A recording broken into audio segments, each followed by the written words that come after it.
Hi friends, welcome to our channel. ఈరోజు వచ్చేసి సింపుల్గా టేస్టీగా బెండకాయ పులుసు ఎలా ప్రిపేర్ చేయాలో చూపిస్తాను.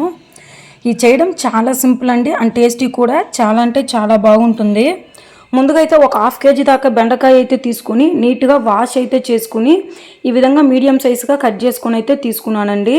మీడియం సైజు టమాటాలు కూడా ఒక 2 టమాటాలు అయితే ఈ విధంగా కట్ చేసుకుని అయితే తీసుకున్నాను.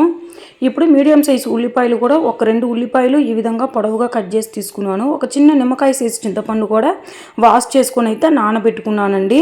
ఇప్పుడు ప్యాన్ అయితే పెట్టుకుని ప్యాన్ హీట్ అయిన తర్వాత తగినంత ఆయిల్ వేసుకోండి.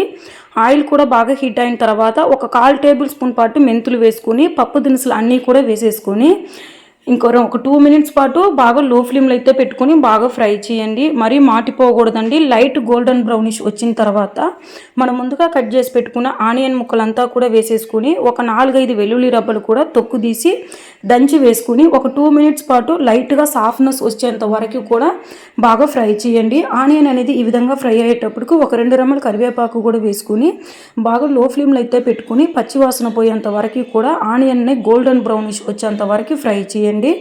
చూసారు కదండి, ఆనియన్ అనేది ఈ విధంగా లైట్ గోల్డెన్ బ్రౌనిష్ వచ్చేంత వరకు ఫ్రై అయిన తర్వాత కట్ చేసి పెట్టుకున్న టమాటాలను కూడా వేసేసుకుని ఒక 1/4 టేబుల్ స్పూన్ పసుపు, 1 టేబుల్ స్పూన్ సాల్ట్ కూడా వేసేసుకుని బాగా ఫ్రై చేయండి. టమాటాలో సాల్ట్ అనేది వేయడం వల్ల టమాటా అనేది చాలా తొందరగానే మగ్గిపోతుందండి.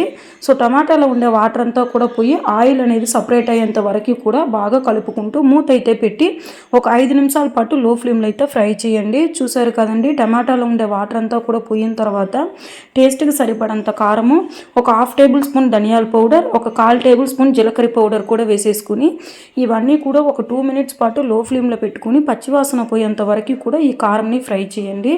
ఫ్రై అయిన తర్వాత మనం ముందుగా కట్ చేసి పెట్టుకున్నాం కదండి, ఆ బెండకాయ ముక్కలంతా కూడా వేసేసుకుని ఈ విధంగా కింద నుంచి ఒకసారి బాగా మొత్తం కలిసేడుగా బెండకాయ ముక్కల్ని బాగా కలుపుకొని మూత అయితే పెట్టి ఒక 10 to 15 మినిట్స్ పాటు లో ఫ్లేమ్లో అయితే పెట్టుకుని అప్పుడప్పుడు కలుపుకుంటూ ఫ్రై చేయండి. ఫ్రై అయిన తర్వాత ఒక చిన్న నిమ్మకాయ సైజు చింతపండు రసం అంతా కూడా వేసేసుకుని బాగా లో ఫ్లేమ్లో అయితే పెట్టుకుని పులుసు అంతా కూడా బాగా బెండకాయకి పట్టేడుగా బాగా కలుపుకొని వాసన పోయేంత వరకు కూడా ఈ బెండకాయ ముక్కల్ని బాగా ఉడికించండి.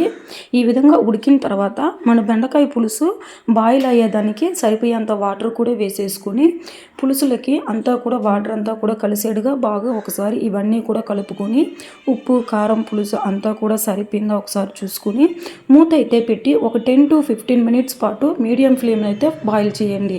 అనేది ఈ విధంగా చిక్కటి కంటెన్సీకి వచ్చేంత వరకు కూడా బాయిల్ అయిన తర్వాత బెండకాయ అనేది బాగా ఉడికిందా ఒకసారి చూసుకొని బాగా కలుపుకొని లో ఫ్లేమ్లో అయితే పెట్టుకుని బాగా బాయిల్ చేయండి. ఈ విధంగా బాయిల్ అయిన తర్వాత సర్వ్ చేసుకోండి. టేస్ట్ అయితే చాలా అంటే చాలా బాగుంటుందండి.